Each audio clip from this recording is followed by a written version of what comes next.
really familiar. I've seen you before, haven't I? Barry. Barry. Barry Allen. Right, sorry. Some people are just meant to be in your life. What am I going to do with you? Well, I can think of a few things. Might need a stretch first, though.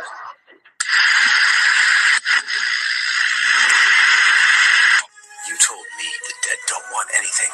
Either I'm willing to do whatever is necessary, or I shouldn't be up there at all. Which is exactly why I can't be. You can't kill murder. You can't get revenge on evil. You can only fight them where they live.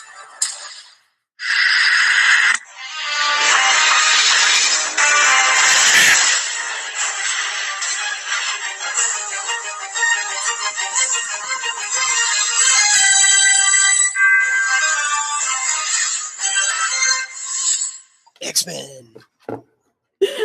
Did that come through at all? I didn't even know if that came through. All right. Did that sound okay? Yeah. All right. Well, hello, everybody, and welcome to a very, very weird episode of the Fandom Zone podcast. Episode 77 for the week ending October 1st, 2016. We're already in October. What's up with that? And by the way, hi, I'm Charles Skaggs of the Fandom Zone podcast, and with me as always is the ever incredible Karen Lindsay. Hello. With the sound mixing board that has apparently decided to have a stroke and explode, all explodey. Yep, I have another one on the way. I got it for today, delivery today, and it has not arrived yet.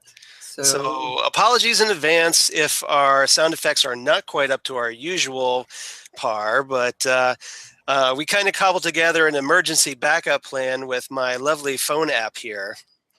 So we'll make do. I've got a lot of our favorites. So for those of you who've can't go through a single episode of the Phantom Zone without hearing Blaine, relax. He's here somewhere. What is this bizarre segue that's happening right now? Can we maybe stay on point? Awesome. See, he's there. So we by the way, we have a little feedback later. Yep. Because that has to happen. We have to do it. All right. So hello to everybody in YouTube land. I hope we haven't disappointed you. Here we are. And today we're going to talk about 4 shows. And somehow we're going to do this in an hour and a half. So we probably should get moving. We should. So today we're going to talk about Fear the Walking Dead, episode 13 of the 2nd season, Gotham, episode 2 of the 3rd season, Agents of S.H.I.E.L.D., episode 2 of the 4th season, and the premiere of Marvel's Luke Cage, which I'm enjoying. I'm 2 episodes in, and I'm digging it. It's awful cool. You're 2 episodes in? 2 episodes in. Why you got to do that? Because, you know me. That's how I roll.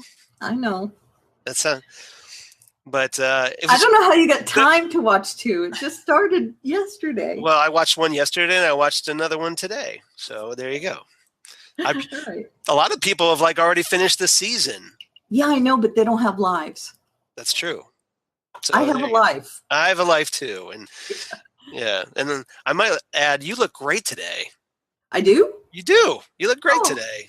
Well, thank you. You got your hair all done up and for the YouTubes, and see, I got my haircut. I tried to rock. We're both rocking the Fandom Zone podcast t-shirts. That's right. So, all right. So before everybody starts wondering what the hell are they doing, let's get into this, shall we? Yep. All right. Episode 13 of the Fear of the Walking Dead, Date of Death, written by Brian Buckner, directed by Christoph Schrew. So, Karen, do we have an A, B, and C this week? We certainly do. Fantastic. And my A story is another callback to something that you mentioned last week. Yes. Leroy Jenkins. At the end of Leroy Jenkins. Leroy Jenkins. When they're yelling at him and they're about to say, "Oh, we're all dead," he says, "Well, at least I had chicken." Very nice. I put, "At least they had chicken." That's good. That's great. like moths to a flame, Mm-hmm. ending on a low note. Note being the word there. Right. And then culling times 2, question mark? Okay, so why don't we go ahead and get into the first, the A part here. Yeah, that's really the main story. If my Google Doc will cooperate here, because I'm loving technology today. I just gotta say. I'm not. You're not? Not in the least. Okay. Do you know what I had to do to get a microphone to work? What did you have to do today? Well, my real microphone doesn't plug into a computer. It's like a real microphone. Okay, even better. I've just now lost you. I lost the video, so I'm trying to figure out what happened to that. Okay, hold on. Oh, my video's still going, so. Okay, well, at least you can hear me, and hopefully I'm coming through on the. I can. Okay. And I can see you. Okay. So let's get into this a little bit. All right. So at least they had chicken. That's right. Which is, of course, referring to Chris and the kind of the D-bags there that the guy he's hooked up with, that the guys that the tourists or whatever that somehow he's hooked up with. That's right. And Brandon and Troy. And who's the other one? I forget. Starts with a J, I think. Josh. Something like that. Jacob. Baby James. James. Yeah, so. All right, so let's see here. All right, so we're talking, let's see, I'm blanking here. Okay, the Chris is, they're basically wanting to leave for San Diego. They've eaten all the chicken. They've eaten all the chicken. They had a little sit down. Travis is trying to get through to Chris that, hey, look, we don't need these guys. We can ditch them, and just we can move on without them. But Chris isn't buying it. He wants to leave with these guys. Like you've got Travis like slapping the beer out of his hand, which I thought was kind of funny. Yeah, kind of. And we've got that, and let's see here. That they start to leave. They start heading. They decide they're going to head for San Diego. Mm-hmm. Okay, and they're on the road, and then suddenly, Baby James, who's been wounded, is not able to get into the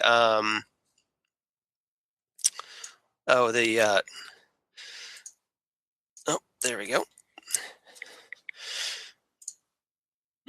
You all right? Yeah, I'm still having technical difficulties. I'm sorry. I'm trying to bring up the video, and it's just not working. Okay. So I'm gonna have to go without it. Okay. It's just kind of screwing me up. Because technology, because we had to do this differently. Now it's thrown off the whole routine. All right. So okay, so I'm gonna have to do this audio wise. So Chris is, like they're heading on the road. Baby James is wounded. He's not feeling well. They got him in the back of the pickup, and he's like, no, I can make it. I'm good. Everybody's cool. Don't kill me. Please don't kill me. And then he's on the road, and then all of a sudden, like he starts crying out in pain. That's not happening. They have to stop, go back. Yeah, he blacks out. Exactly. And then he they're trying to figure out what to do about him, about Baby James. They both want to, like the other two, I guess. I'm sorry. Travis gets a hold of Chris's gun and tries to hold off everybody else so they won't kill Baby James because he's trying to protect him. And then they staged this thing where Chris is supposedly bringing Travis some food. Right. Which, of course, does not go well. And did you not see that coming down? Oh my God! Anybody that had any kind of self-awareness should have seen that coming. Now, I don't know if just that now maybe Travis just believes in his son that, oh no, he would never do anything like that, even though he's gone on a psycho killer rampage with a knife. I'm thinking he wants to believe right that Chris wouldn't do that, but yeah. It's kind of crazy. So anyway, so he brings in the. Oh, Charles disappeared. Hi, everyone. Charles disappeared.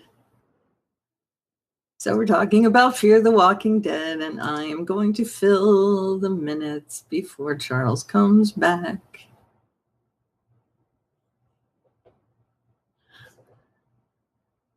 Here, I'll do a conversation between Supergirl and Wonder Woman. Hi, Supergirl. Hi, Wonder Woman. I heard you made it to the CW. Yeah, but that's not as good as having my own movie. Yeah, no, I'm awesome. I'm awesome too. Yeah, you're awesome too. I heard you got Superman on your show. Yeah, but you got Superman in your movies. Yeah, they're not the same though. They're different ones. Mine's more grown up. Yeah, mine's pretty cute though. Yeah, yours is pretty cute. I'm all cougar on him. Yeah, no. He's like a soap opera star. He's pretty cute. But they shaved his beard off. Yeah, that's a shame. Yeah, thanks. That's our little play. Where's Charles? Charles.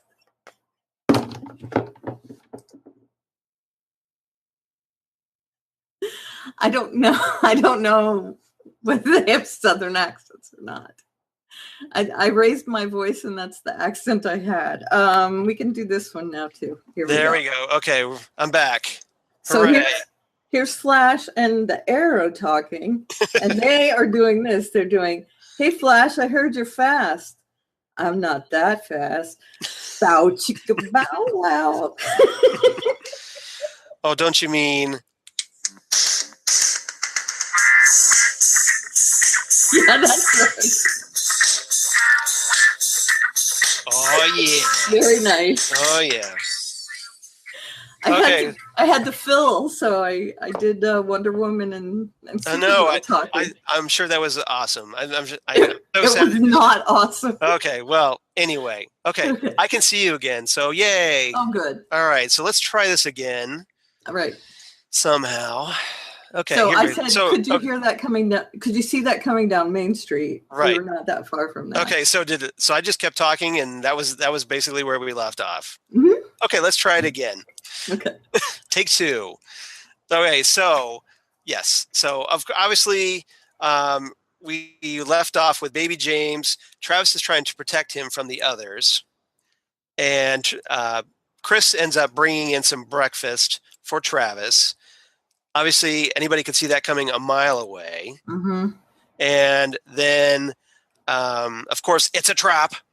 It's a trap. It's a trap. They get a hold. Chris gets his gun back. The other two step in and basically, pop baby James. He's dead. Mm-hmm. And the whole matter's kind of resolved at that point. Travis is kind of beside himself. He's like, couldn't believe that Chris would betray him like that. And then, of course, Chris ends up deciding, well, sorry, Dad. Hate to break it to you, but I'm off with these other guys still. Travis can't believe this. Right. So they end up parting ways. Chris ends up going with the other guys. They're heading to San Diego in the truck. Travis is apparently left alone by himself. He's like, okay, well, I guess I will head elsewhere. And of course, that's where we kind of pick up with him, where he ends up outside the hotel where Madison and Alicia are, sees the lights at the end of last week's episode, and then everybody's reunited, and it feels so good. That's right. So. Now, there are two things there where we get the little insight that Chris was bullied in school, mm-hmm. and where Travis told him to fit in. And so this is his way of fitting in. Yes. You like my quotes? Yes. Air quotes. Yeah. Fitting in. Fitting in. With laser beams. Right. So he actually learned this from Travis, and I'm guessing Travis is feeling guilty about that. And also, there's a bit of a mirror happening here with what I think is Travis blaming himself, and he walked to the water, and I think he might have been thinking about killing himself. Because he said something that kind of trailed off there about going to the water's edge, and then I saw the lights come on. So, and then, after that, that's when you see the scene between Madison and her daughter. Yeah. And they kind of they finally have a good heart-to-heart. And they talk about, that Madison ends up admitting that Alicia's father didn't, it wasn't an accident that he died. He actually deliberately killed himself. He even apparently left a note which was endearing, that I love you, but enough's enough. Enough is enough. Yeah, that's ending on a low note. And by the way, I don't know that was a good conversation. I mean, well, they needed to have something. Of course they did. But the way she had it was like, okay, here's why I let you be yourself and why I never told you I loved you. And I'm like, okay, that is no excuse. Right. That should have been an excuse for you to band together as a family, to not, let her stay on her own so that you could tend to your son more. I mean, I don't know. That's just, it really kind of made me not like her even a little bit more. She's becoming more and more one of my least favorite characters on the show. Well, at the very least, Madison now has explained a reason why she's paying so much attention to Nick over Alicia. And that was kind of important. She's worried that Nick's going to end up like his father, a little cuckoo. Right. So, and she's not worried about Alicia at all. So it's just like, she'll be fine. Right. And Alicia said, well, I had to. And that was very telling. I thought that, Madison didn't realize that, well, I thought you'd be fine. Well, the reason you thought she'd be fine is because she had to be fine. And, what else could she do at that point? You left her alone. Right. That's all she could do, is be fine or not. So I was just so mad at her. I was. And also, here's the like lost to a flame thing. This is where I got really frustrated. I'm glad it turned out the way it did. There's these people at the gate. Okay, and they have this huge hotel, and I understand the resources are limited. But what is there, like maybe 30 people there? Yeah. 40? Something like that? Well, they kind of start letting him in at the end. Yeah, right. I'm saying that's what I like how it resolved. Yeah. Because at first it was just basically, well, sorry about you guys, but, I know that guy, Travis, so I'm going to let him in. That's what I'm saying. And another reason to just, be pissed off at Madison, where they just, they're taunting them. For one thing, they're standing there. Like, look at what we got. Ha ha. I'm sorry, we can't let you in. Ha ha. They're holding the ice cream out and they go, psych. And it's not very nice. And I'm thinking, you could let them in maybe and come up with ways to do some farming or something in there. It struck me as really sadistic to have people that are healthy outside the gates that could contribute to your little society, and to just kind of stand there and look at them. Why didn't they just go back into the hotel? I don't know. Yeah. There's a lot of things I don't understand about this show, but exactly. So at least they let them in at the end. And I noticed that Alicia was checking them to make sure they weren't bitten and all that stuff. So okay.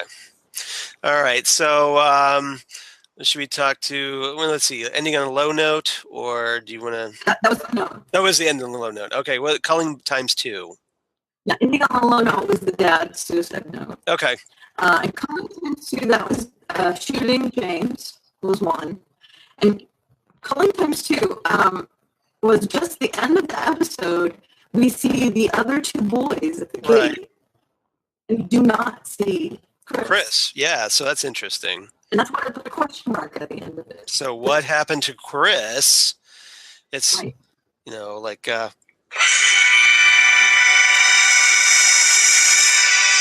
Exactly. yeah. So did they call him off? I don't know whether they. Okay, so Chris is on Agents of S.H.I.E.L.D. now. Yeah. He's basically Chris is now Agents of S.H.I.E.L.D. as Ghost Rider's brother, Gabe. So it's really interesting timing. Right. So they could have killed him off. Or they could have just wrote him out of the show temporarily. Right. And then he'll show up again after his Agents of S.H.I.E.L.D. stint is over. Right. So that's why I wrote calling times 2, that they killed James.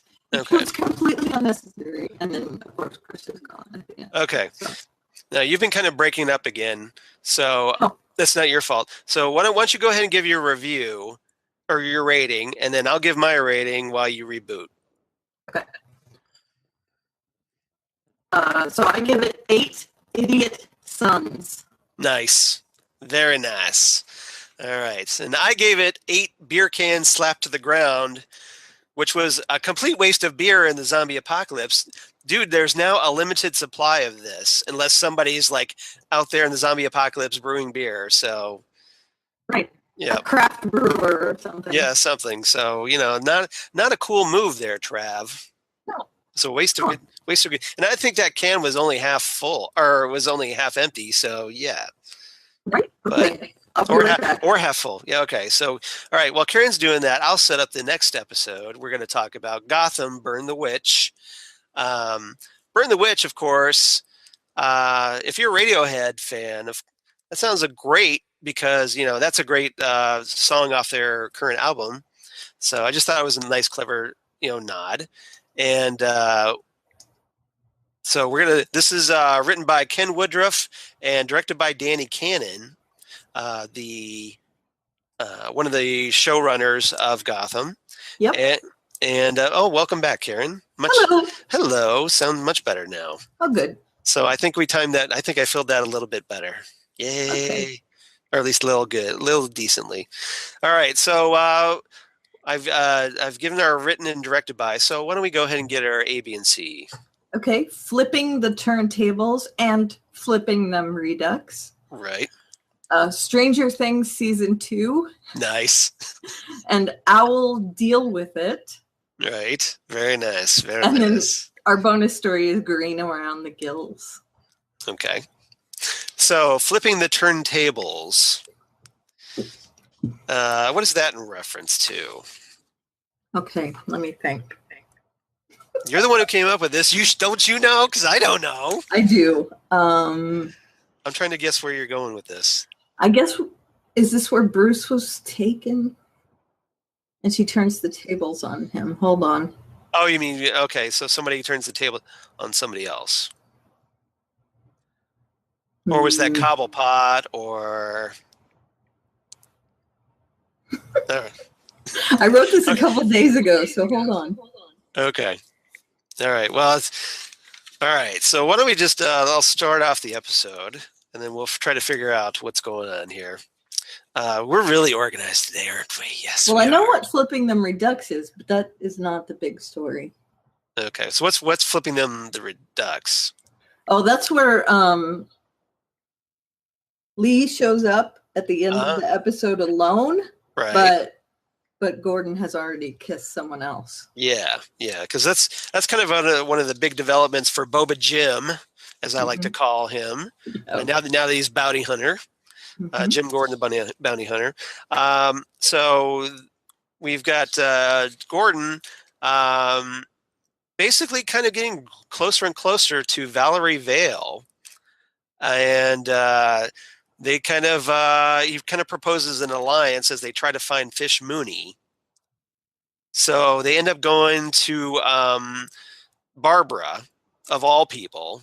But Barbara's ultimatum is that she wants Boba Jim, to give her a kiss. Right. In exchange, and basically that's it. I just want a kiss, and then you can go do whatever. Gordon's obviously a little resistant because Barbara is crazy, little cuckoo for Cocoa Puffs. So he goes ahead and agrees.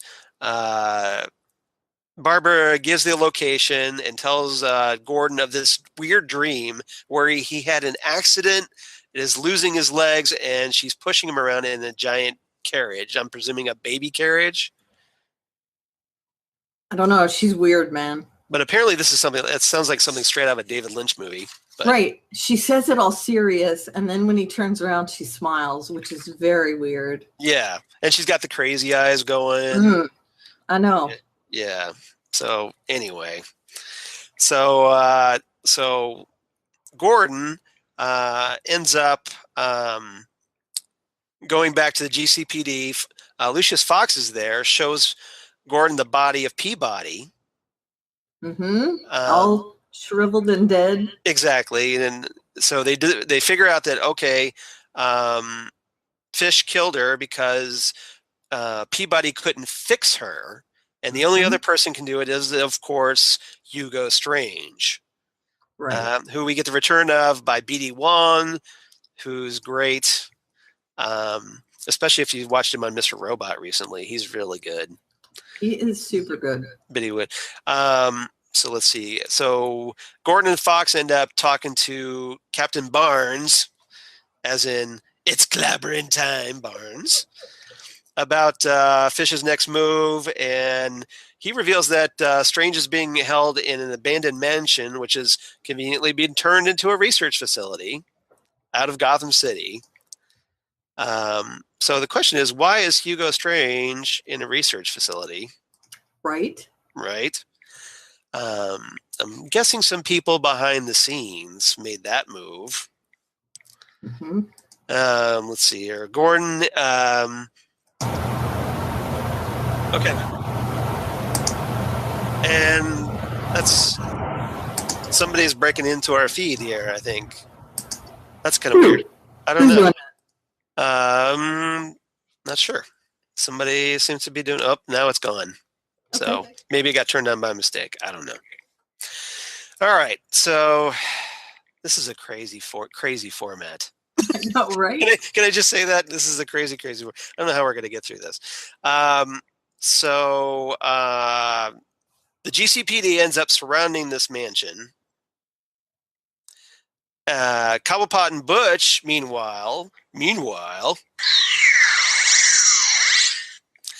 are they're right outside, leading a mob to the mansion, planning on killing the monsters.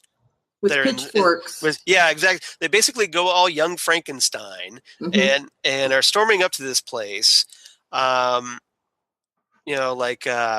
cops are like trying to hold them off. Barnes is trying to hold them off.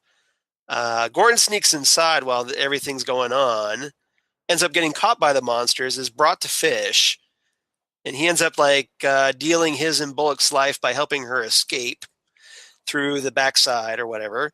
And before the escape, Gordon calls Cobblepot, tells him about Mooney's location, and that he needs to send the people through the entrance to get her. Right. But little does Fish know that Oswald is lying in wait. Exactly. So this must be your flipping the turntables. Where's the dun dun dun? Oh yeah. Sorry, a little slow in the uptake. That's all right. All right, I'm playing. I'm second string sound effects guy, so that's all right. You got to give me a little break here. No problem. All right, we're trying to do the best we can. Yeah, we're crippled in many ways today. Exactly. Yeah, and as opposed to just our normal, weirdness, difficulties, shall we say? All right, so the mob's getting all frenzied. For some reason, Barnes, and this is what struck me as I was watching this episode, why isn't Barnes arresting Cobblepot for inciting a riot? Right? Isn't that a law maybe somewhere? Okay. Maybe not in Gotham, but I don't know. But, right. I was just going to say it's Gotham. Right. And he does have more important things to worry about. However, or is it just because the cameras were there? Maybe he's trying to just kind of stand back and not. But it's like, why are you letting Oswald cause all this craziness? It doesn't look good, though, that he's not trying to stop that angry mob. Right. That he's just standing there, not doing anything about it. However, I did not like seeing that he's back to, we talked about this, that Harvey gave him back the job and it might be too early. Mm-hmm. So he's standing there on the stairs with this angry mob, and as soon as they race in, he gets trampled. Right. And I'm like, dude, you couldn't stand to the side. You had to stand right in the middle of all those guys. All right, everybody, come get me. Ah! Yeah, I was kind of worried. And who knows what happened to him? Who knows? Because we didn't see anything after that, right? No, we didn't. So yeah, it's just kind of weird. And ends up with Penguin and Fish confronting one another. He wants to know why she spared his life back when everybody escaped from the bus. Mm-hmm. And she explains that he was the best thing she's made by making him into the Penguin, and she couldn't destroy that for some reason. Right. And so obviously at this point it's like, okay, now I feel sorry for you. I will let you go, which is dumb move. But do you really think he would have done that? I don't know. I don't think he would have done that to Professor Strange, to Doctor Strange, to whatever. Professor Strange. Doctor Strange is the Marvel guy. Right. But he's a doctor. He's Benedict Cumberbatch. I know. It's Professor Doctor Strange. That's how we just. Now, granted, Professor Strange came first, but. Right. Yeah, that's how we separate the two. All right, so Stranger Things season 2. Let's talk about that. Well, yeah, that's pretty much him. So Fish finds him. Yeah. In a little glass box. Right. Where he has written formulas all over the place. Who gave him the whiteboard writing tool? I don't know, because I think he's slowly going crazy in that room, right? Well, wouldn't you? Yeah. I mean, he was always kind of unbalanced to begin with, but yeah. At least he had a way to channel that before, and now he just doesn't. He's just writing on the walls in this room, and he has no place for it to go other than out on the walls. And he's looking weird. When Fish comes in, he's like, "What are you doing here? I don't know what you're doing here. Are you going to get me out? Don't do me." Like he's all twitchy, like he hasn't had his morning cup of coffee or something, and he's all jittery and anxious. Right. And one of the things I noticed is every time he runs into someone, he's saying, "She's going to kill me. She's going to kill me." And, what she says is, "I need you to help me live." And I'm thinking, why would she kill you? If she needs you to come up with just delay coming up with something, because she's not going to kill you until you find a way to help her stay alive. So right. You got the power in this right now. One would hope. All right. So, okay, I'll deal with it. Okay, that's the Court of Owls. Mm-hmm. So basically, we have the older woman, Catherine. Yeah, we find out her name is Catherine, or could be, or at least, that's what she's calling herself. And she and Bruce, at the beginning of the episode, we kind of pick up after Bruce has been brought to her by the Talon. Bruce, of course, instantly recognizes her as this woman from the Wayne Enterprises events that he saw before. Catherine tells him that their organization, who she doesn't name, but we know as the Court of Owls, controls Wayne Enterprises. Bruce threatens to reveal to the government about their involvement and their exposure to the world, and if he dies. Right. So basically, Catherine's like, okay, well, go ahead and die. Well, one of the things I liked was the way she said, "It doesn't matter to me." She says, "That would be unfortunate." Yes. Yeah. I love that. For you, apparently. Yeah. So, so she's not afraid of what he's talking about. She tells him that he needs to stop investigating the Court of Owls and his parents' murders. For some reason, he agrees to this, and I'm not quite sure why. Well, because she does mention in her little speech that it would be detrimental to him and the people he cares about. Okay, so basically she threatens him with the lives of other people. Right. Okay. Yeah. And well, that makes sense, but and that's why when he goes back, so he agrees to this. Yeah, when he goes back, Alfred said, "She didn't just threaten you, did she?" And he says, "No, I had to acquiesce." So right. Okay.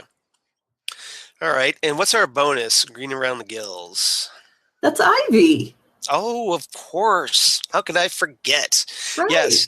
Yes. So last we had young Poison Ivy, who gets touched by the guy who can age people, and then she ends up falling into the sewers.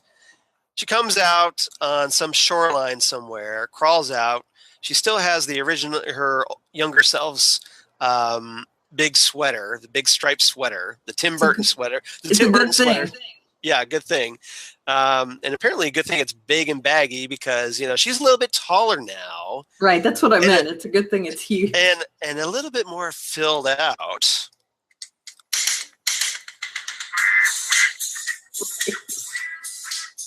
Oh, I'm sorry. My mind just kind of wandered there for a minute.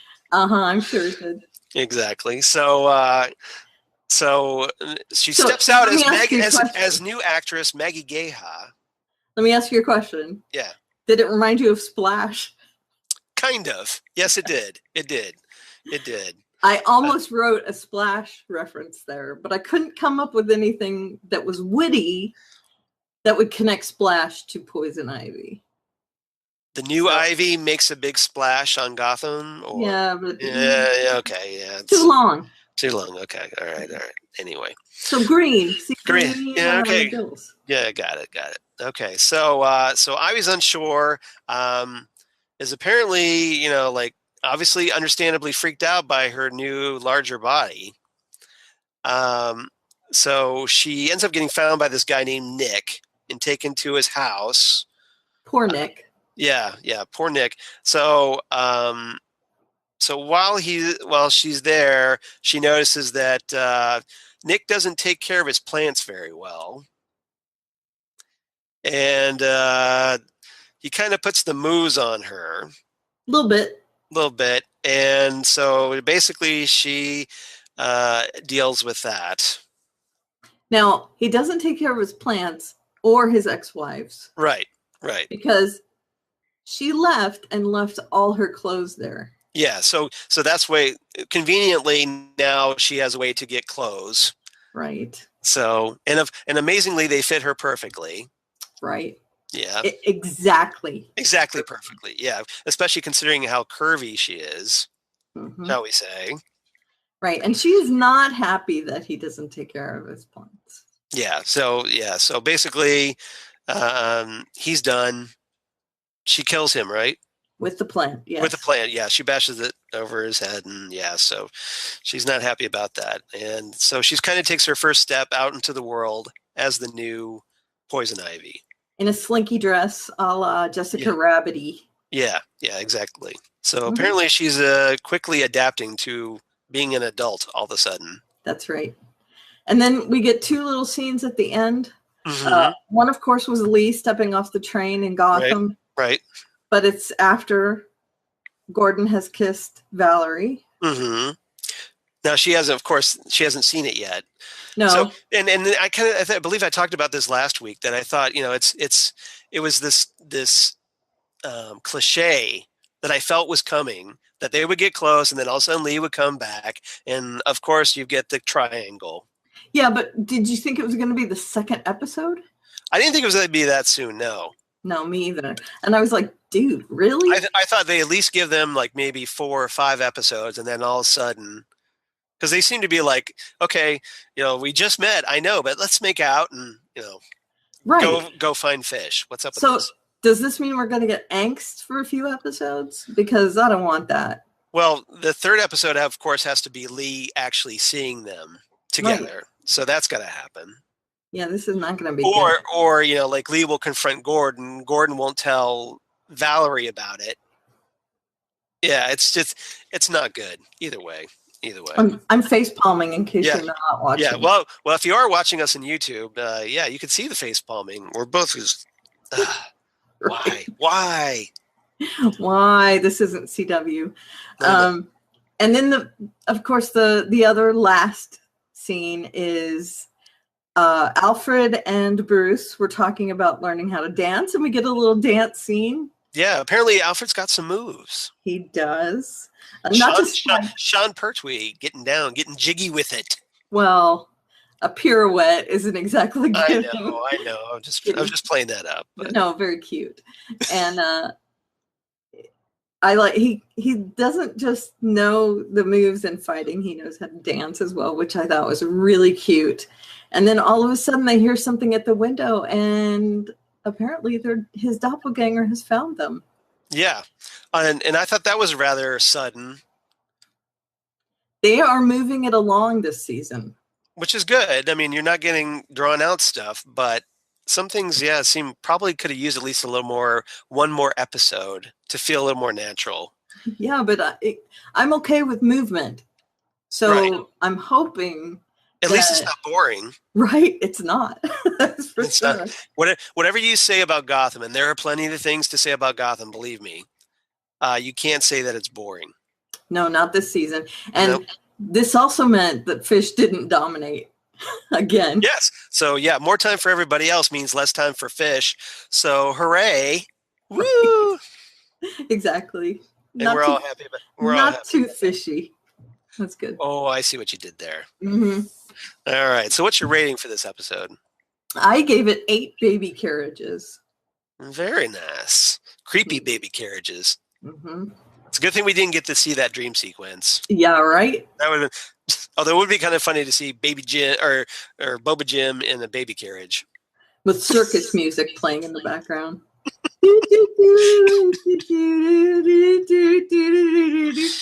Okay. I give this one 8.5 dying plants. Very nice. So, all right. Yeah, we're on the same wavelength this week. Yeah. These seem to be like not horrible episodes, not like spectacular episodes, but decent episodes. So I think we're both in sync. I agree with you. All right. Moving on. Agents of S.H.I.E.L.D. Second episode of the 4th season. Meet the new boss. Same as the old boss. Well, no, not exactly. Well, that's how it goes. Meet the new boss. Yeah. Written by Drew Z. Greenberg of Buffy the Vampire Slayer fame. And directed by Vincent Misiano. Yay. And what is our A, B, and C, Karen? We have A story, Ghosts in the Machine. You like that? I do. Okay. B story is Let the Chips Fall Where They May. Mm-hmm. And C story, Hitting the Head.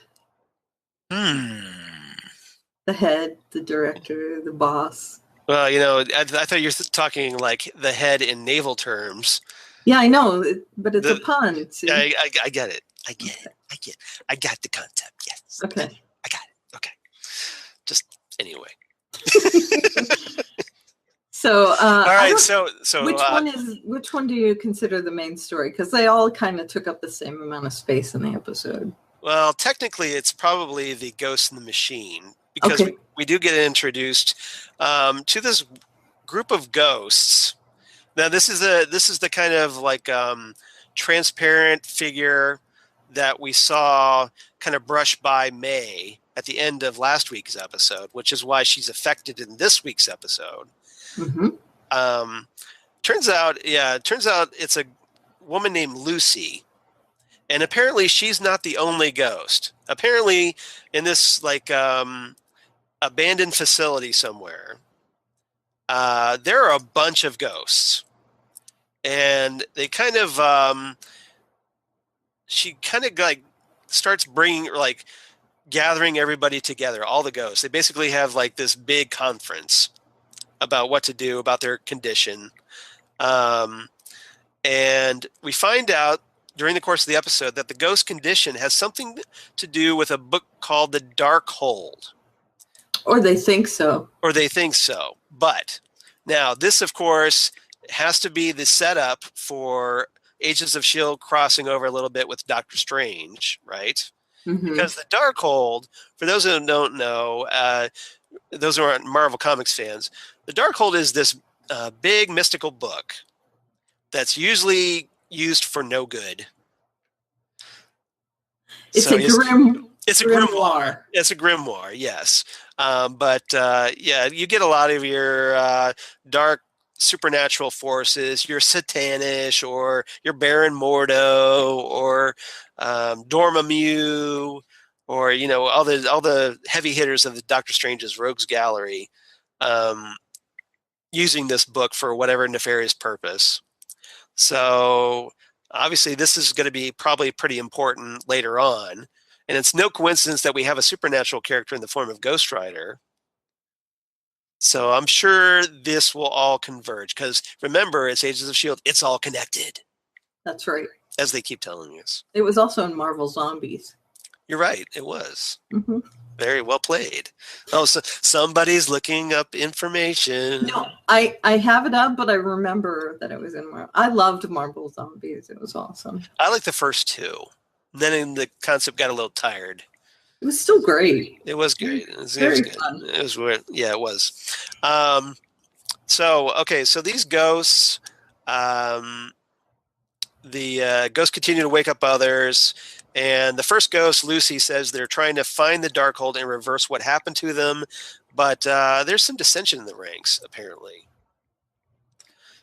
Yep. So, now, let me ask you a question. Yeah. Now, I know I've asked you this before. Mm-hmm. How much do you know about Robbie?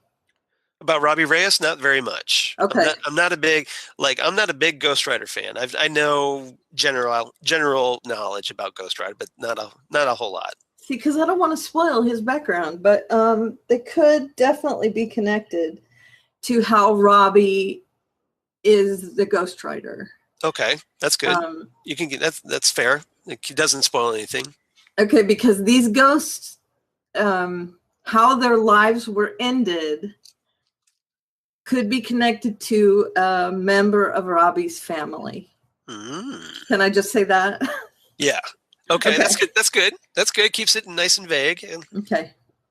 So if you want to learn more, there is this thing called the internet. Right. Or my husband. There you go. Just call up Karen's husband. It's very easy. Say, Sean, what's up with the Ghost Rider? I need to know. That's right. He'll be happy to talk to you. And then he'll say, "Who are you? What is this?" No. You just mentioned Ghost Rider. He will talk to you. It doesn't matter. Okay. And then Karen goes off to play Warcraft. Yep. No. Okay. No, not at all. I would never. I haven't had to play it all this week, so. Oh, there you go. You're breaking up again. Oh, I'm sorry. That's all right. You want me to hang up and come back? If you want to, or I can just deal with it. Either way. Okay. What would you rather? You just sound like you're a Cyberman all of a sudden. Okay, hold on a minute. I'll be right back. All right, so we'll keep talking while Karen is recovering. So these ghosts, they're Mac and Fitz end up arriving at the facility to find more of these ghosts, who attempt to blow it up with them inside, because these ghosts are apparently a bunch of dicks. Dun, dun, dun. Dun, dun, dun. Yeah, they're a little slow with that. There we go. Okay. Very nice. All right. So who shows up but Ghost Rider? That's right, because he might be connected to them. Because he might be. Yeah, probably connected to them in some way. Destroys one of the ghosts, and then Daisy Johnson, Quake, arrives to stop S.H.I.E.L.D. from taking him in. Right. Because they're going to hang out together in LA for a little bit longer. Right. Yeah. So this is obviously Daisy's first reunion since going fugitive with her former friends. Or current friends, or estranged friends, however you want to phrase it. They're current, but they're separated. Her Facebook status is "It's complicated." Right, long distance friends. Yeah.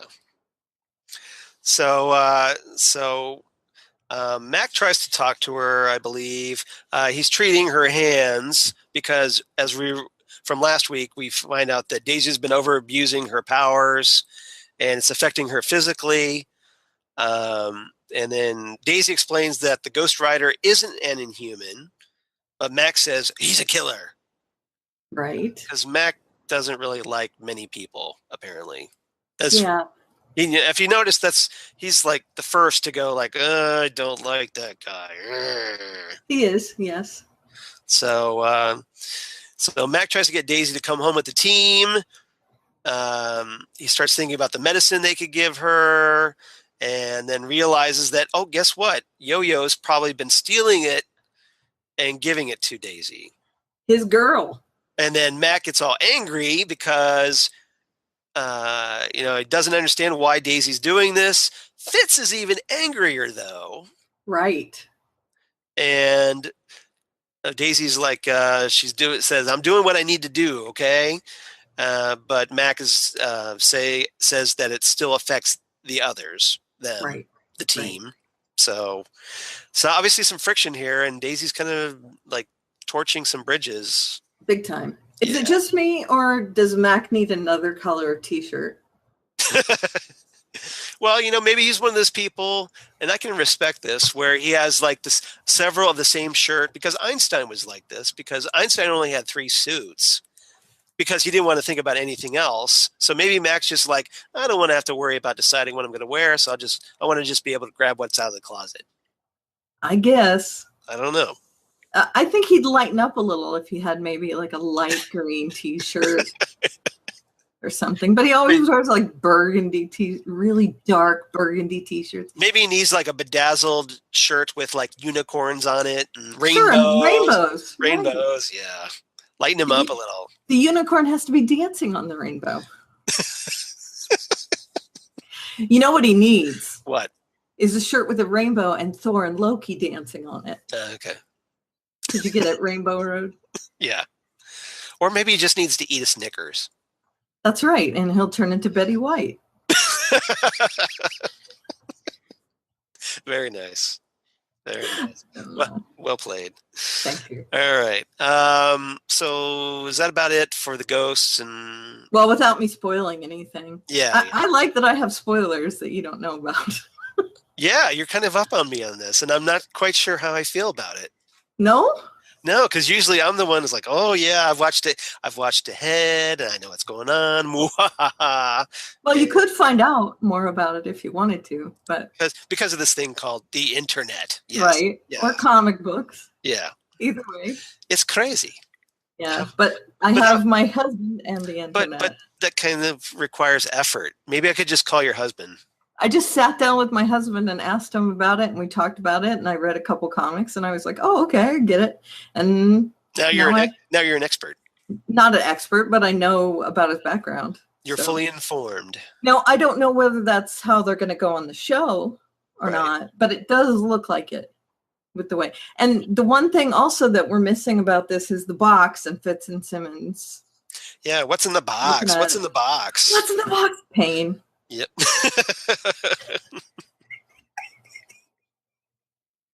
Sorry. That's all right. That's great.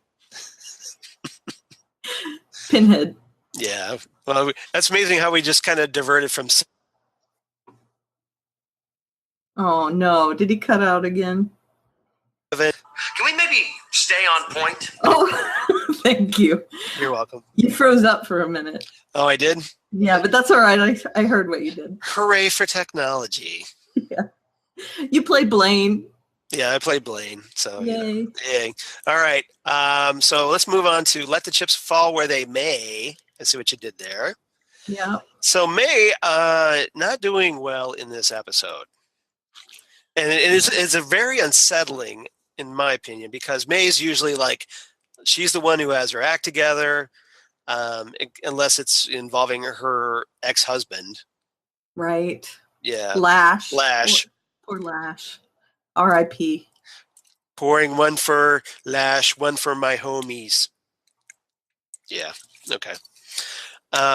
So May is becoming increasingly paranoid throughout this entire episode. Now, let me tell you one thing real quick. Tell me one thing real quick. That's the one thing I'm puzzled about is why the ghosts are affecting her. Because in the lore that I know, Mm-hmm. the ghosts wouldn't have any vendetta against her. They wouldn't. So I don't know what's affecting her, whether there's some sort of a aura. Maybe, or unless it's like, there's got to be something about May that's making her affected, right? Yeah, something has possessed her or some sort of... Well, she did have that brush, like she didn't have anything until like the one ghost passed through her. Right. And the reason the ghosts are tied to Robbie is because of something that is directly related to him. Mm-hmm. And that thing could not be affecting May because of how it's affecting him. So does that make sense at all? It does. It does. Because it's specific to him. Right. So whether it's just like a little piece of something got into May or her brain is affected or something, I don't know. That's the part that's rattling me about this. And I noticed that her muscle memory is still good. Mm-hmm. That's a good thing. She can still fight. Unless you're Coulson, then it's really, really bad. Right. Well, you know what I mean. Yeah, I know what you mean. And unless you're the director. Yeah. Because apparently. Yeah. Well, and we'll get into that in a minute. Yeah, hitting the head. Yeah, hitting the head. So real quick, so May ends up becoming suspicious of Coulson. Like he catches her like in the locker room. She's going through everybody's stuff. Mm-hmm. Paranoid. Yeah, exactly. Paranoia will destroy you.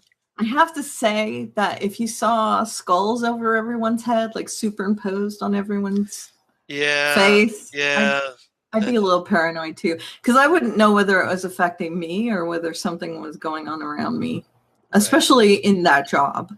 Exactly. So anyway, so they enter the training room and May attacks. May fights Coulson and all of her trainees. Coulson tries to tell May that, oh, guess what? You're not well, May. Just chill out, take a seat, eat a Snickers, whatever. But she's convinced that she's doing what has to be done. May smash. May smash. And this is when the director, who shows up, and May attacks him, but then all of a sudden he's displaying super strength and durability and takes her out. And then admits that, oh, by the way, I'm an Inhuman. Mm-hmm. And this is where we get into hitting the head. Right. So so this new director, who's only referred to as Jeffrey, but is very probably Jeffrey Mace, who is this character. He's actually a Golden Age character called the Patriot. And he was kind of retconned into when Captain America ended up in suspended animation, being frozen in the ice. He's one of the two replacements that apparently takes over as Captain America, because they try to keep the belief that Captain America was still alive when they're still fighting the Nazis, right? And the Axis powers. That so Captain America is still like operating in like the 1950s, even though the real Captain America, Steve Rogers, is tucked away in an ice cube somewhere. Right. So he's one of them. This other guy named William Naslin, who was the Spirit of 76, was the other. Right. So here, though, they're adapting him, and apparently for some reason now in the comics, Jeffrey Mace is just this regular schmo in a costume. Right. But didn't have any powers. This version, if he is in fact Jeffrey Mace, is an Inhuman, because of course he is. Because we're apparently still trying to make the Inhumans happen. Why, we don't know. Yeah. And I do have to say, they said his name was going to be Manly McManderson, and right. Jeffrey. Well, mace. Mace is pretty manly. But Mace is something that you spray in guys' faces when they're attacking you. Well, no, it's also like a Hawkman mace. A mace. The mace that you beat people over the face with. Okay, Jeffrey makes up for that manliness with unmanliness. Unless you call him Jeff. Jeff Mace sounds more manly than Jeffrey Mace. All right. I'm still going to call him Manly McManderson because yeah. Jeffrey Mace is just that doesn't live up to the Manly McManderson. Or we could just call him Batman because the actor who plays him does the voice of Batman on the current DC animated movies. Mm-hmm, that's true. So yeah. And he was also in Life on Mars, the American version. So God, I love him in that so hard. Yeah, he was really good in that. Yes, I agree. Because that was a tough version to, after the great British version, to take that on and do an American spin on that. So I have to give him credit on that. That was a really good adaptation, I thought, to be honest. It was kind of underrated. I think a lot of people were just mad because it wasn't the British version. And I liked it. Didn't give it a fair shake. And I even liked the ending. Yep. Yep. It's a little different. Mm-hmm. All right. So, we're kind of... Yeah. Okay, you can cut it off there. All right. We didn't go that far off. We were close. We were close. So anyway, the director ends up taking he's all working these guests that are there for a tour of the Shield facility. They mentioned Peggy. They do. Peggy Carter gets a shout out, and Which just makes me mad. Really. Well, me too. And I voiced this on Twitter. I don't know if you saw my tweet about it, but Coulson talks about Peggy had all these great adventures and he's kind of geeky fanboying. And I'm screaming at the TV, well, why aren't we seeing these adventures? Where is Agent Carter season 3 ABC? Right. If you're going to give her a shout out, why don't you just give her own show back? Right. Is that just, lip service to the people that wanted the show? Because if it is, that's just condescending. Or work her into Agents of S.H.I.E.L.D., something, Right. I know she's got her new show, the actress. Yeah. But it's just frustrating. It's almost... but I'm screaming at the TV. I'm like, why is Agent Carter season 3? Ah! I know, why? I want it. I know. I want it. I think a lot of people do. So she did. The actress did. Yeah. Yeah. The actress even said, I'd do both shows. I'm not ruling it out. Right. So. Do like a summer series or something. I don't know. Like while the other show's on hiatus, do like 8 episodes of Agent Carter. How hard can that be? I bet she would. But I know the ratings weren't the greatest on Agent Carter, but still. Put it on the summer when you're just trying to burn airwaves anyway. Do you know how many comments that got when people were mentioning? Yeah. It got so many comments. It's not even funny. And all it did was just like kind of, there's this wound that has not healed yet. And it just kind of put a stick right into the wound and stirred it around. Mm-hmm.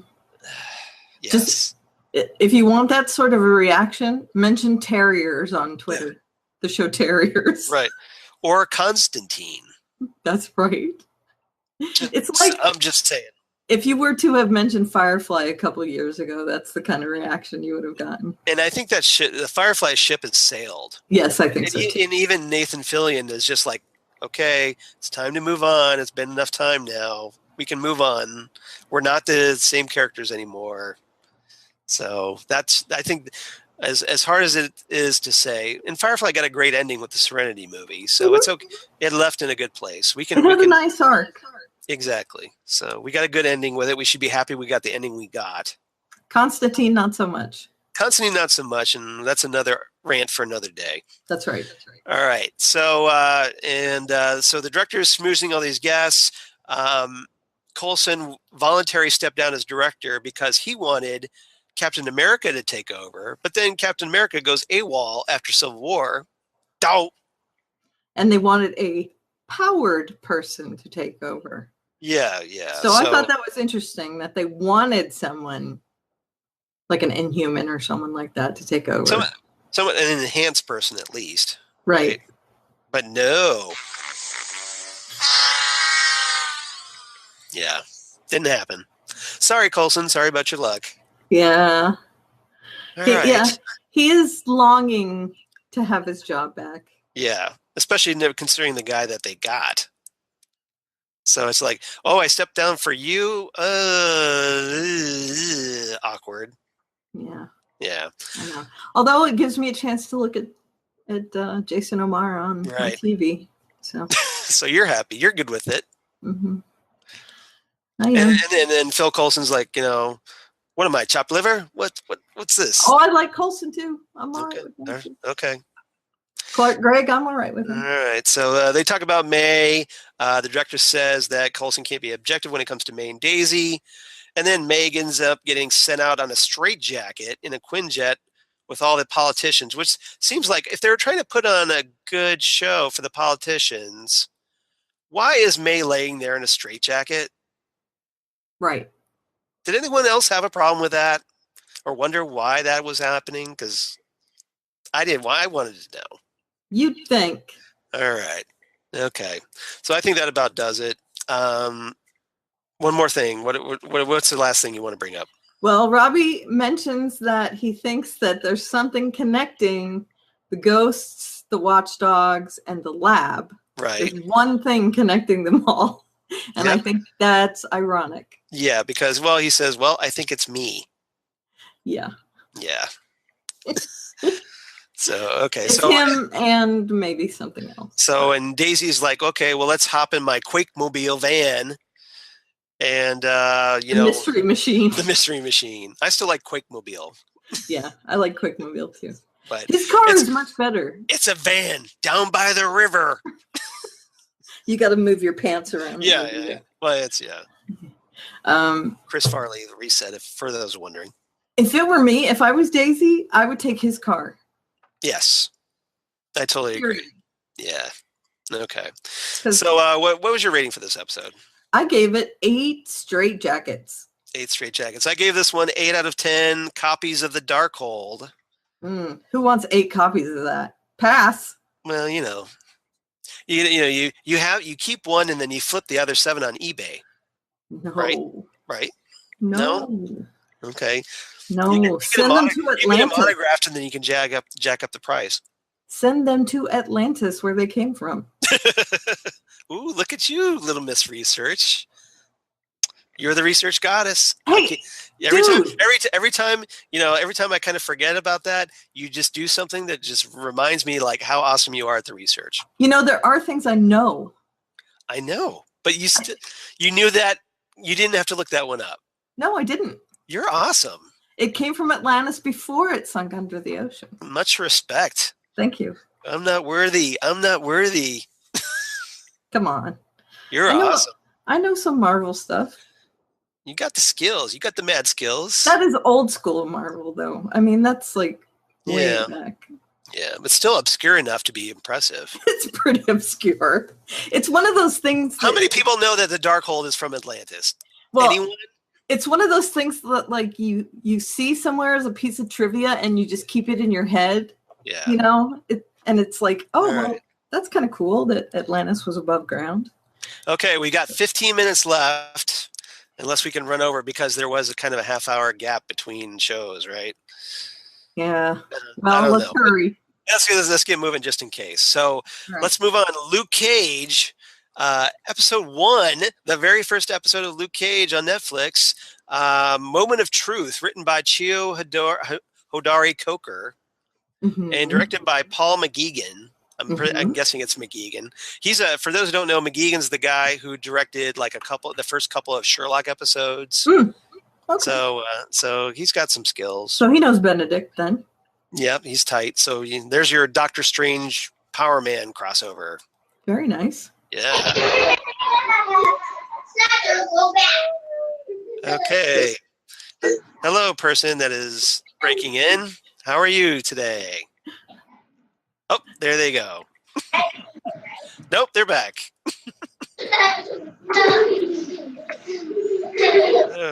Okay, well, while we finish up the Fandom Zone podcast, let's.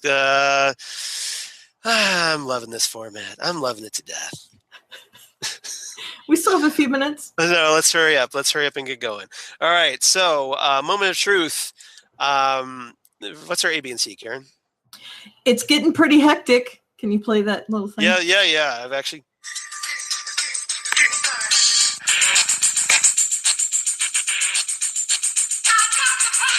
Man. That's right. Power Man. Get it? Yep. Yeah. And then Diamond is rattling, cottoning to throwing shades. Wow. Very nice. Very Thank nice. you. Very nice. And paying his rent. Paying his rent. Okay, so it's getting pretty hectic. Excuse me. I've got the power. But. Yeah. Okay, so we've got the introduction to Luke Cage. I'm presuming that's what you're talking about. Yeah, Luke Cage. Okay. Luke. So we open. The shot of Lenox Avenue. We're in Harlem, Upper Manhattan, and we kind of catch up with Luke. But apparently, this is Luke before the events of Jessica Jones. I don't think so. I think so.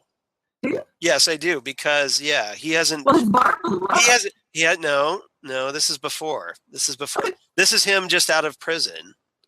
Okay. And that's why he ends up, hiding out in a barber shop. He doesn't have his confidence yet about the neighborhood.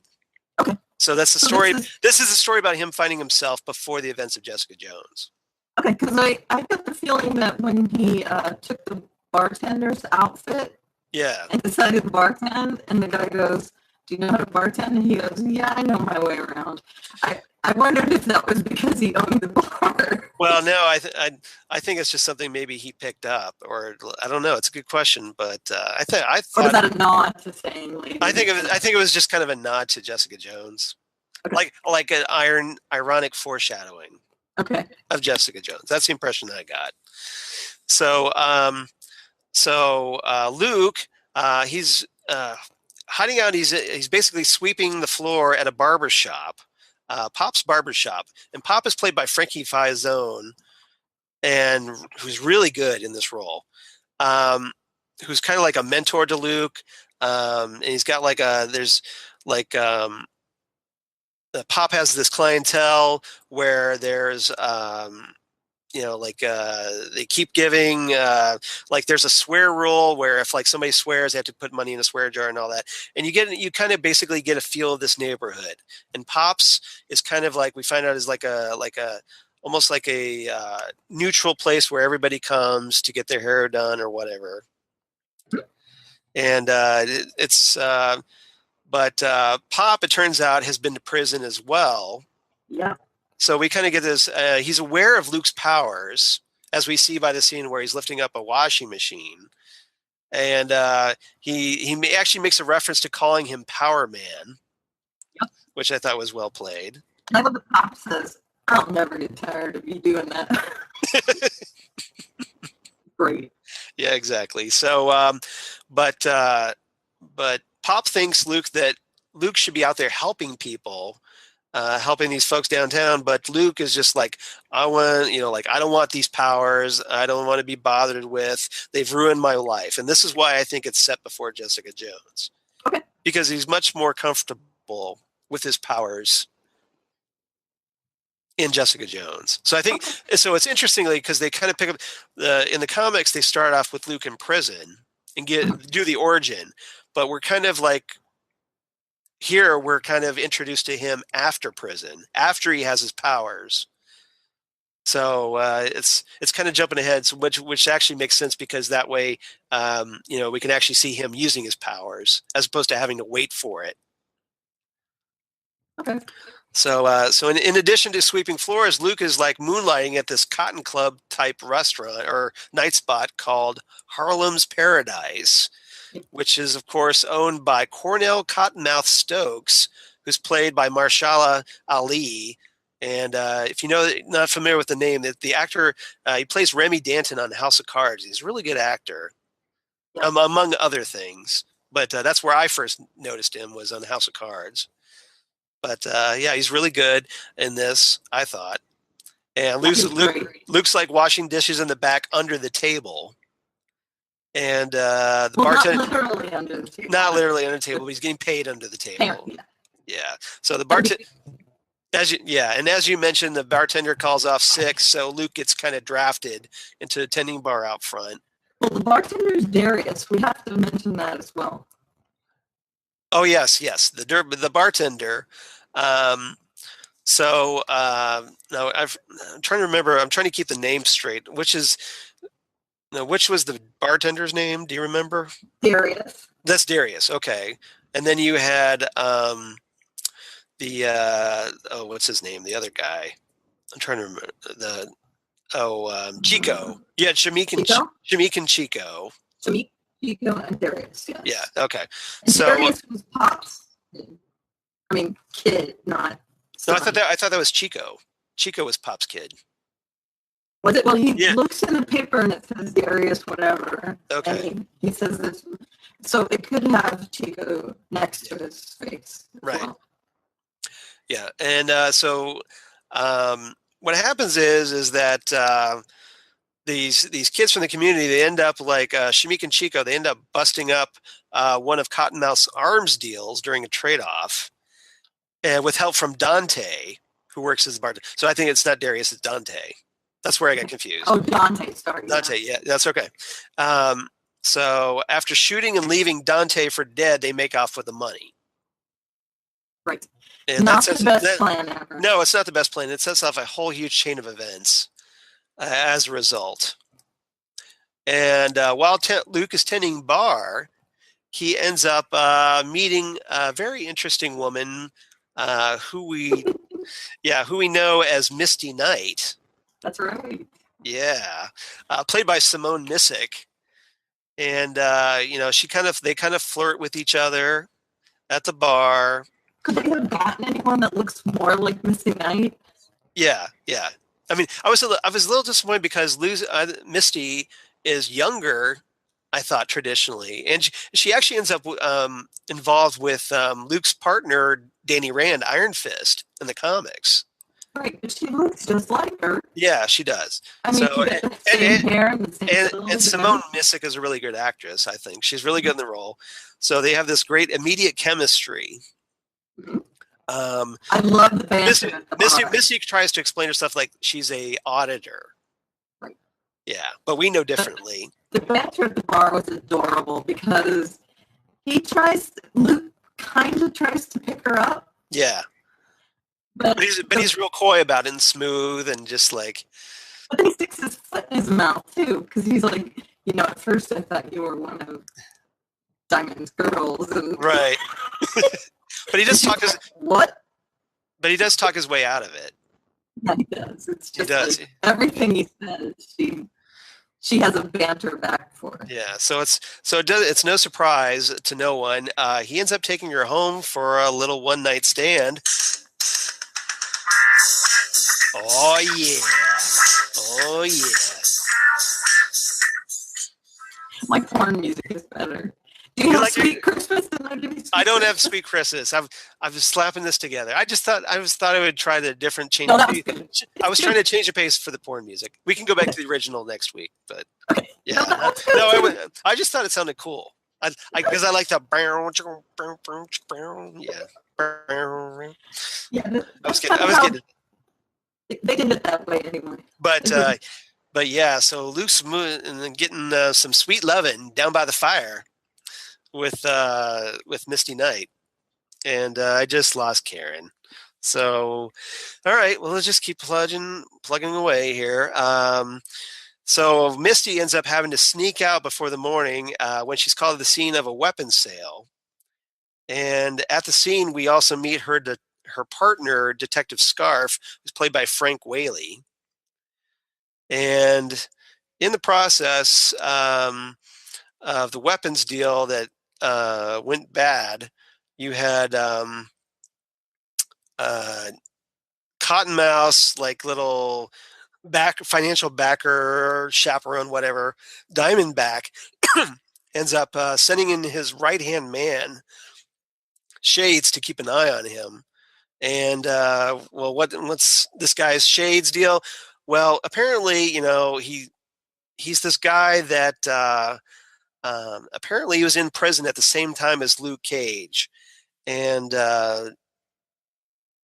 during when Luke was having his little one night stand with Misty while he was asleep, then he ends up having it. I guess apparently Misty tells him that he had a nightmare saying Shades' name while he was asleep. So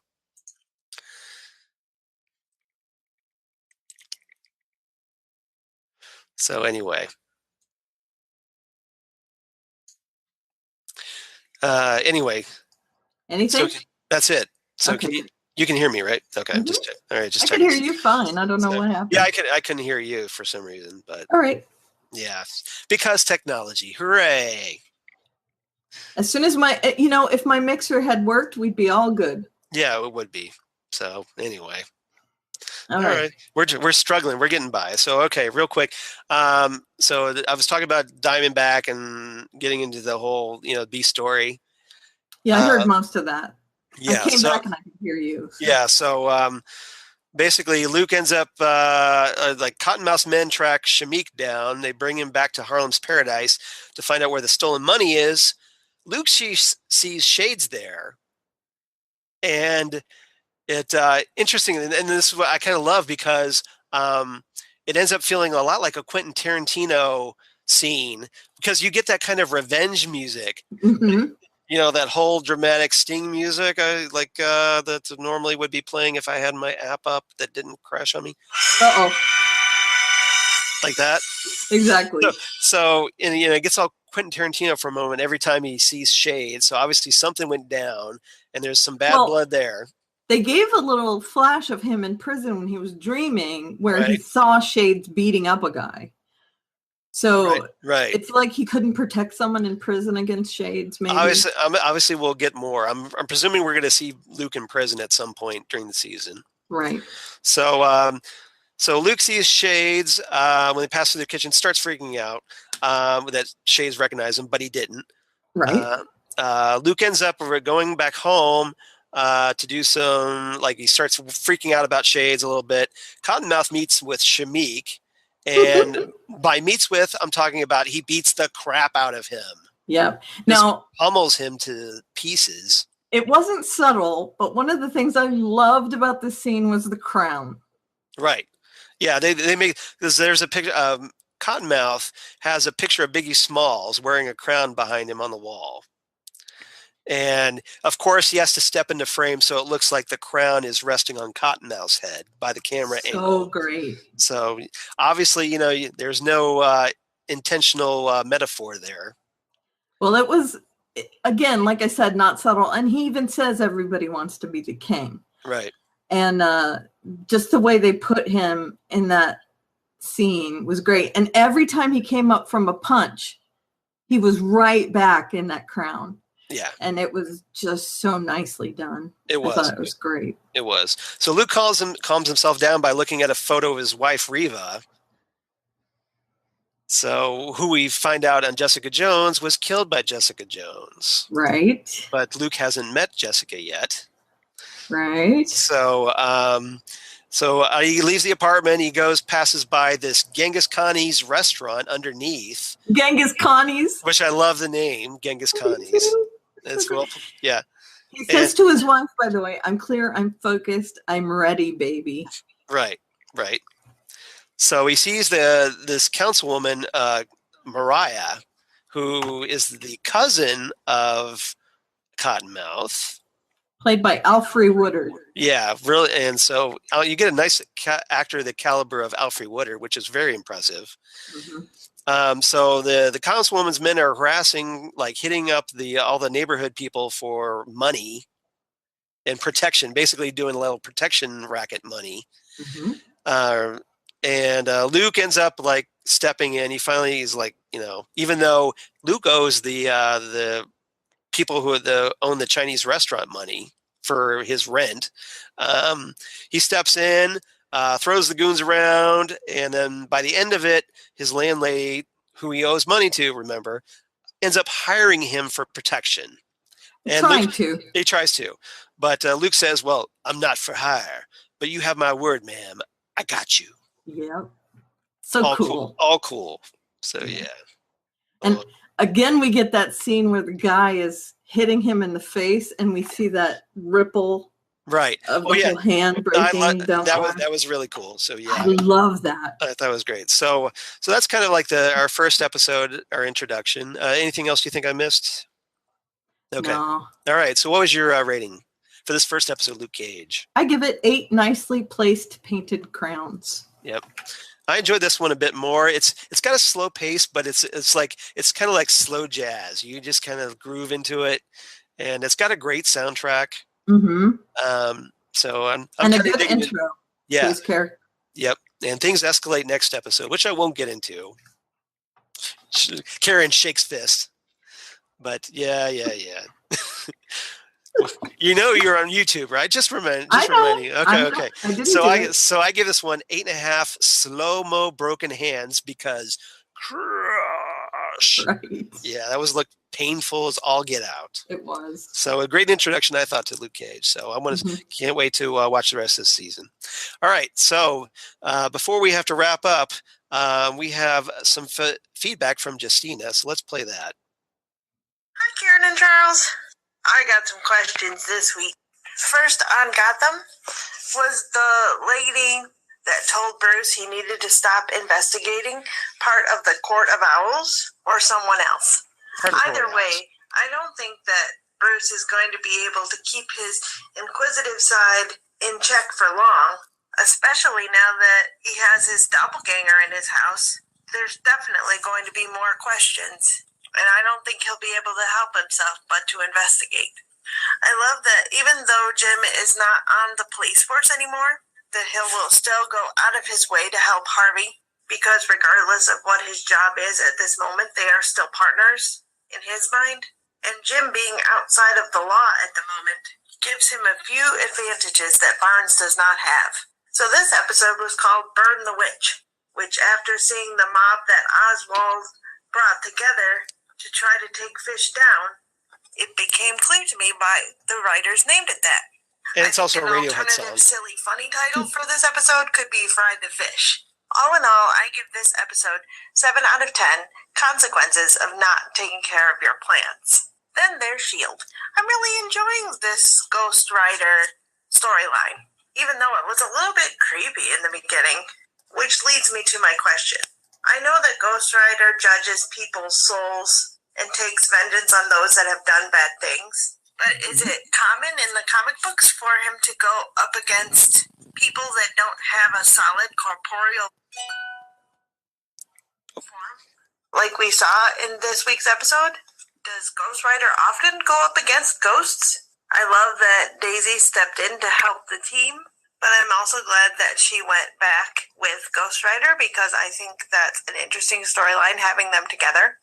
That scene where she's holding on to the top of the car was really, really cool, even though felt like I had to hand wave a bit because she had a fractured arm and was still able to hold on for that long. And then when she fell off the top and they showed a close-up of her, it seemed like she didn't have any blood anywhere, like she didn't scrape herself or anything when she fell off the car. But it was a cool scene, so I'm TV. Ming-Na's performance as Agent May was fantastic. It was cool. Can't wait to see what happens with that storyline. And this episode gets 8 out of 10 overqualified tour guides. Have a super week. I am so glad that you are back for a 3rd season. So are we. Thank you, Justina. And we had to get you in, so apologies again for the audio quality, but we're doing the best we can, Captain. She's breaking up. She is breaking up. I'm doing the best I can, Captain. So yeah. My pitchfork. Anyway, so all right, so real quick before we have to head out of here, Karen, where can they find you? Can I just read it? Yeah, go ahead and read it. Okay, Twitter. On Twitter, we are at Fandom Zonecast. On Facebook, we are facebook.com/Fandom Zone Podcast. That's a /. Mm-hmm. Email, we are fandomzonecast@gmail.com. That's an @ right there. Mm-hmm. Like that. And on Twitter, personally, I am at Aleveria, ALEVERIA. And in my bio, there is a link to my blog at which you can find all my other links. Okay. And of course, I'm at Charles Skaggs on the Twitter machine. Yay. and at Charles Skaggs on the Instagram, and Google Plus for all you crazy kids on the Google Plus. Shout out to you, Karen. And Facebook, of course, Charles Skaggs, and my blog of geeky things, Damn Good Coffee and Hot, where I talk about all these comic book shows and more, and all kinds of sci-fi, Doctor Who, geeky stuff that hopefully you'll find interesting. So please check me out. You can find me by Charles Skaggs, Damn Good Coffee. Really easy on the interwebs. That's right. Where you do clickbait, apparently. Yeah, I do. And I'm not above it. But I don't have ads, so I think I should get credit for that. That's true. So give me some credit. So right now we're up to 97 likes on Facebook.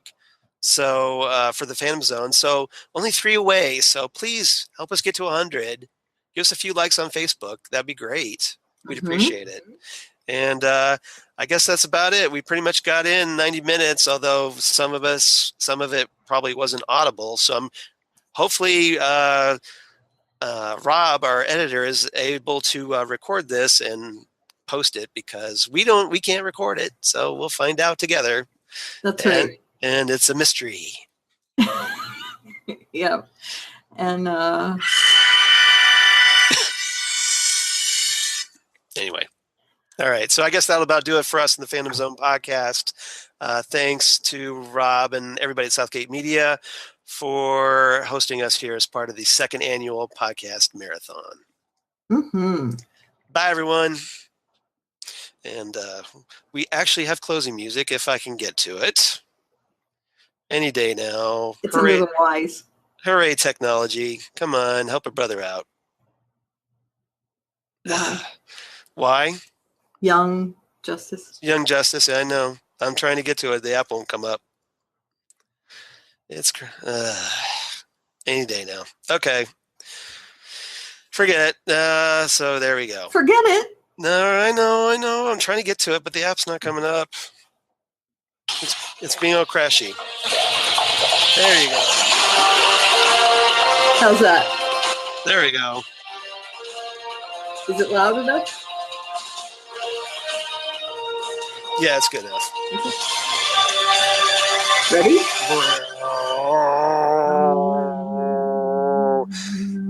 We'll be better next week, I promise everybody.